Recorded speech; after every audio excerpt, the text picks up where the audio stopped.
Seharusnya pelanggaran yang dilakukan oleh Habib Lutfi ini dijadikan pelajaran bagi kita semua. Yang mana beliau itu selama ini kita sangka sebagai waliullah min ba'dil aulia menurut awam yang terjadi. Namun nyatanya tidaklah demikian.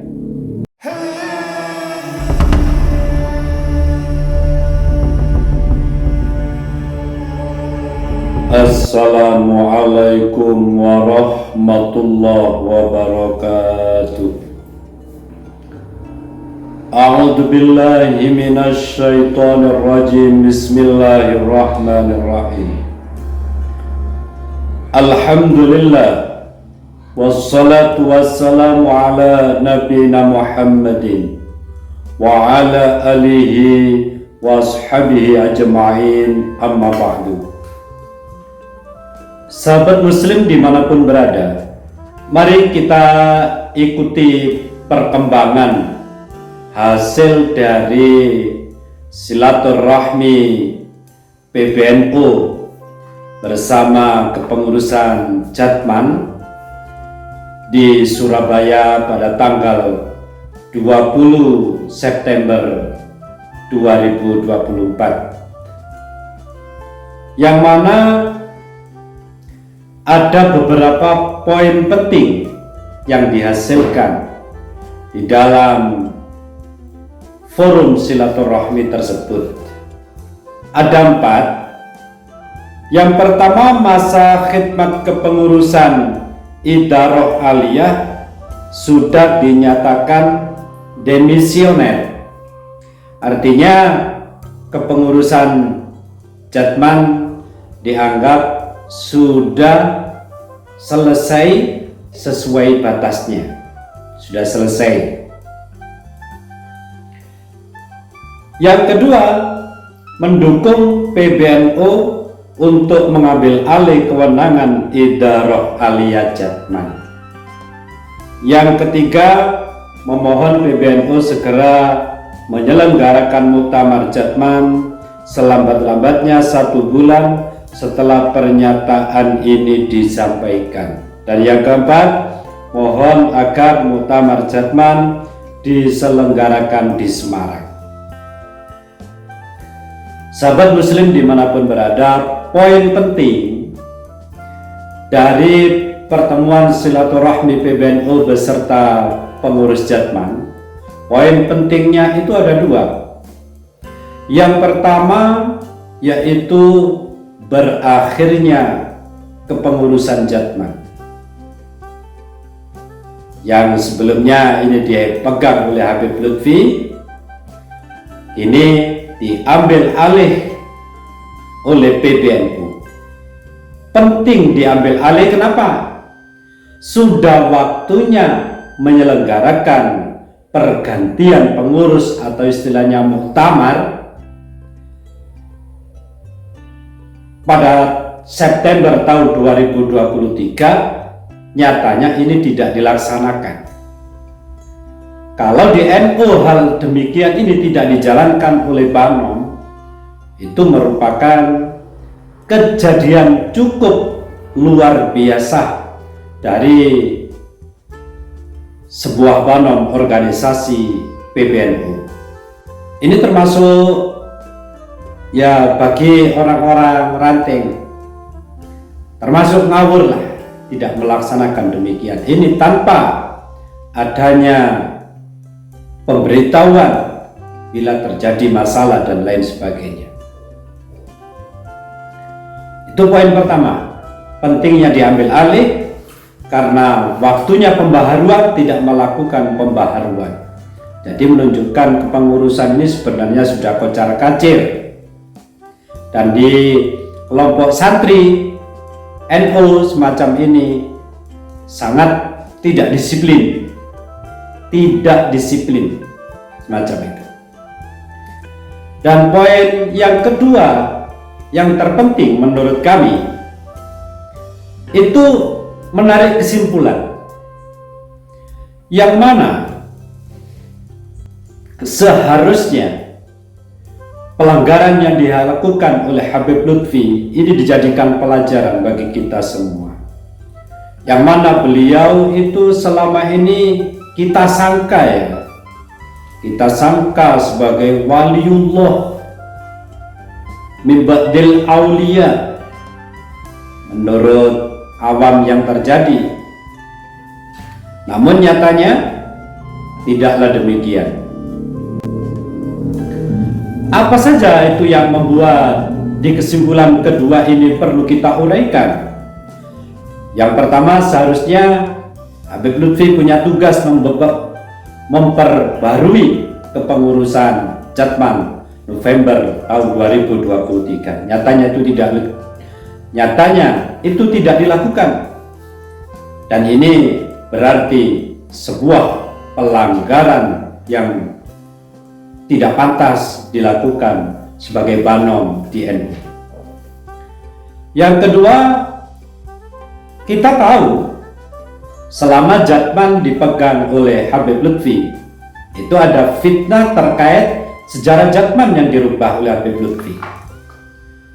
Juga silsilah dirubah, dan istilah-istilah kepengurusan dirubah tanpa adanya persetujuan dari undang-undang misalnya semacam ini.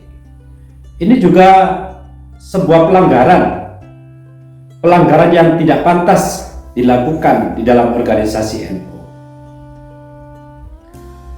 Lagi di kesimpulan yang kedua ini kita kita tahu bahwa PBNU akan mengadakan silaturahmi, intinya memanggil kepengurusan Jatman, baik Idarah Aliyah atau Idarah Wusta. Nyatanya Habib Lutfi atau pengurus lama mengeluarkan instruksi untuk tidak menghadiri panggilan silaturahmi atau klarifikasi dari PBNU. Bukankah ini kejadian luar biasa, pembangkangan luar biasa? Diharamkan di organisasi NU hanya sebagai banom melakukan tindakan yang demikian. Sebenarnya bagaimana banom mengundurkan diri kalau tidak cocok dengan kepemimpinan PBNU? Tidak melawan, tidak ada itu istilah melawan di NU antara banom dengan ketum PBNU. Tidak ada itu, harus sam'an wa ta'atan bahasa santrinya. Nah, dan lagi yang perlu kita ambil kesimpulan, di dalam musyawarah silaturahmi pada tanggal 20 kemarin, tentunya ini ada dua kubu dari Habib Lutfi dan kubu yang tidak mematuhi Habib Lutfi. Nah, disinilah menunjukkan bahwa kubu Habib Lutfi ini memang membangkang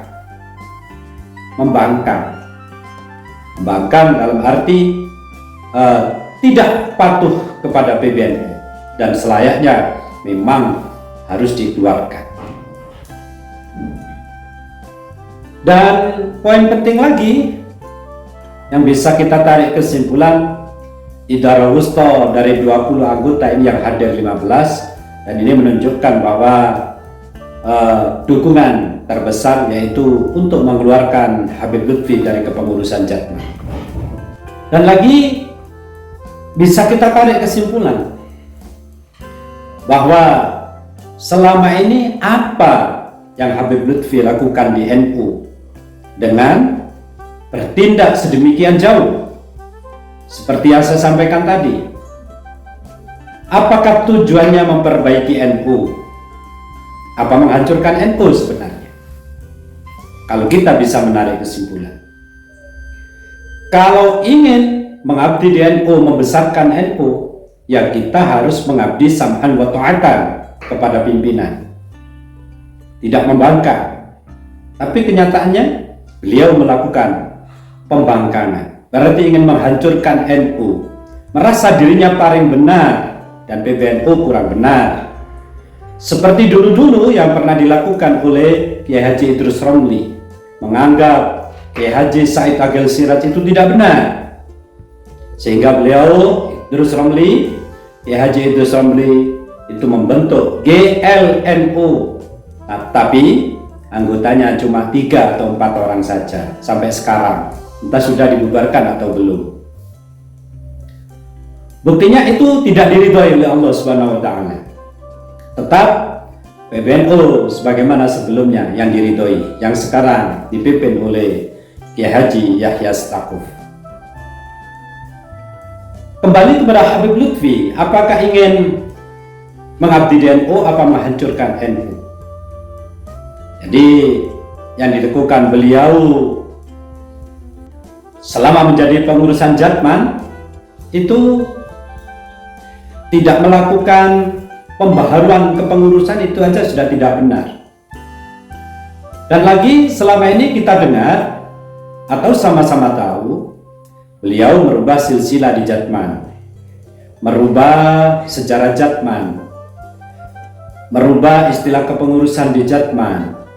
Yang lebih luas lagi, membelokkan sejarah NU sebagaimana yang ada di buku Cahaya dari Nusantara itu. Termasuk itu namanya memalsukan sejarah NU, juga memalsukan makam. Ini semua menunjukkan jati diri beliau Habib Lutfi oleh Allah Subhanahu wa taala sudah dibuka. Maka dari itu kita semua jangan tutup mata. Kalau sudah tahu kayak gini, masih saja dibela. Itu perlu dipertanyakan dalam diri kita mas semua. Masa waliullah semacam ini perbuatannya? Itu poin yang terpenting dari beberapa kesimpulan tadi. Sahabat muslim dimanapun berada, terkait permasalahan ini adalah tetap berbuntut panjang dengan bahwa habaib yang ada di Indonesia ini memang bukan keturunan Rasulullah SAW. Terbukti secara kitab nasab tidak terverifikasi, secara kitab nasab, secara filologi, secara tes DNA tidak terkonfirmasi. Bahkan mustahil habaib Ba'alwi di Indonesia ini menjadi keturunan Rasulullah SAW. Sebab haplogrupnya itu G itu Yahudi Askenazi. Ini tidak bisa kita pungkiri. Ini adalah fakta.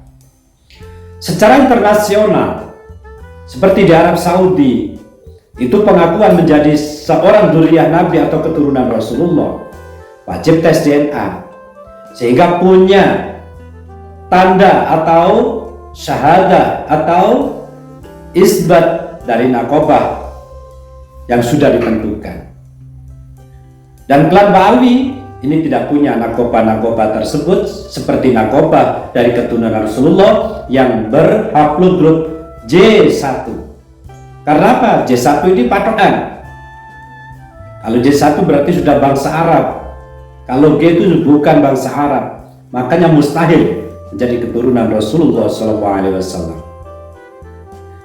Kalau yang kita alami semua selama ini yang masih hidup di Indonesia dengan habaib, kalau dulu, zaman dulu memang adem mendengar habaib.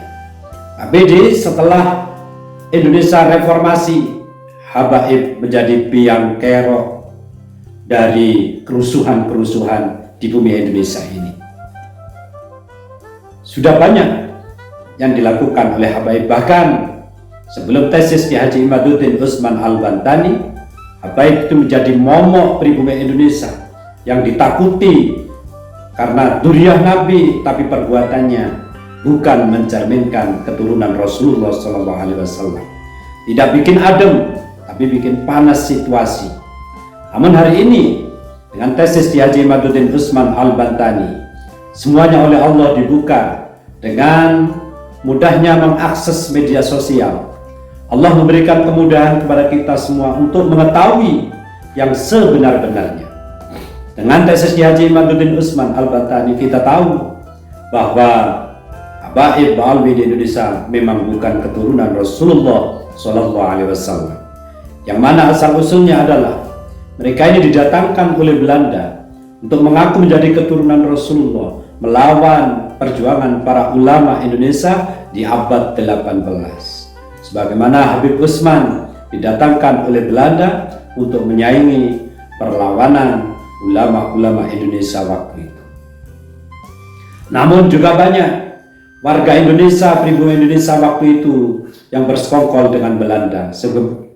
Sebagaimana pada hari ini juga banyak pribumi Indonesia, ulama-ulama Indonesia masih bersekongkol dengan para wa'alwi atau habaib di Indonesia untuk meneruskan bahwa mereka ini masih keturunan Nabi, padahal fakta yang terjadi dari tesis Ki Haji Imaduddin Usman Al-Bantani dan kajian ilmiah tes DNA menunjukkan habaib bukan keturunan Rasulullah Shallallahu Alaihi Wasallam. Kecuali ada bantahan atau antitesis yang benar, yang real, bisa diklarifikasi dan bisa membantah ketentuan ilmiah tes DNA yang seakan-akan memang tidak mungkin, bahwa tes DNA ini memang akurasinya sangat luar biasa. Dan bila bisa membuktikan mereka ini sama dengan dzurriyyah yang lain, maka insya Allah semua pribumi Indonesia akan mengakui. Misalnya mereka ini sebenarnya bukan G, atau G itu sama dengan J1 misalnya, ya itu baru bisa diakui. Tapi kan ini mustahil. Haplogrup G mustahil berhal progrup J atau J1. Sahabat muslim dimanapun berada, semoga semua ini bisa membangkitkan, menyadarkan kita semua bahwa selama ini kita terjajah spiritual, kita terjajah secara spiritual dan mental oleh habaib wa'alwi di Indonesia yang notabene mereka ini adalah antek-antek dari Belanda. Wallahul muwaffiq ila aqwamit thoriq. Wassalamualaikum warahmatullahi wabarakatuh.